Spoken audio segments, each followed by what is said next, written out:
بسم الله الرحمن الرحیم. په پیل کې د خبرونو سرټکی. په کابل کې د ایران له سفیر علیرضا بیګدلي سره د کډوالو او راستنیدونکو چارو وزیر مولوي عبدالکبیر کتنه، د کډوالو د ستونزو د حل لپاره د رئیس الوزرا اداري معاون ټینګار، او حماس موافقه وکړه چې 10 اسرائیلي بندیان خوشي کړي.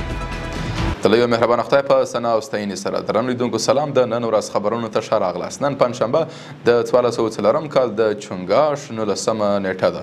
زه محمد صادق فروتن یم. دا هم بشپړ خبرونه.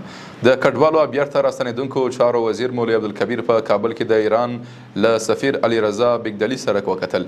د کډوالو او بیرته راستنیدونکو چارو وزارت وایي چې په دې کتنه کې مولوي عبدالکبیر په داوطلبانه توګه هیواد ته د افغانانو په راستنولو ټینګار کړی او په یاد هیواد کې د افغان کډوالو ستونزو ته پر وخت د رسیدو غوښتنه کړې ده. ورته مهال علیرضا بیګدلي هم ویلي چې د کډوالو ستونزو ته د رسیدنې لپاره دوه اړخیزو کمیټو دندې پیل کړي او د غراض هیواد د ستنیدونکو افغانانو پر ویزو د جریمې لګښت معاف کړي او د توکو پر لیږد ګمرکي تعرفه هم لغوه کړې ده. په کابل کې د ایران سفیر زیاته کړې چې د یوې طرحې پر اساس افغان کډوال کولی شي چې د اسلامي امارت د سفارت او ایراني لوري په مرسته خپلو شتمنیو ته لاسرسی ولري.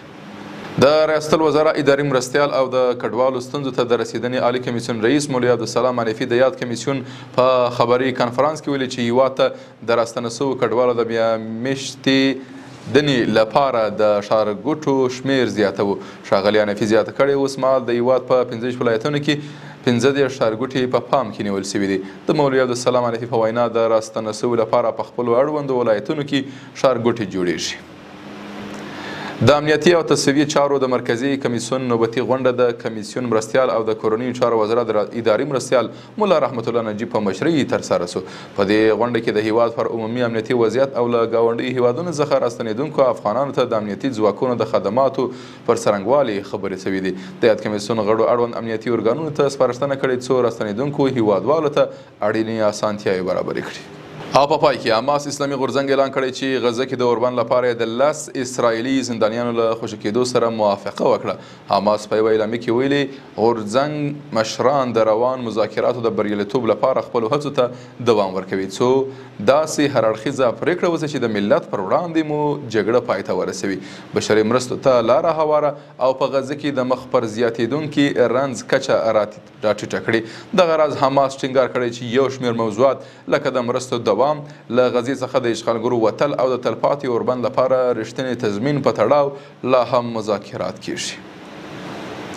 قدرمنو لیدونکو له ملتیا مننه. تاسو کولی شئ د عروج بېلابېلې خپرونې د دې ادارې د سوشل میډیا له طریقه وګورئ. تر بیا ښه وخت او ښې چارې.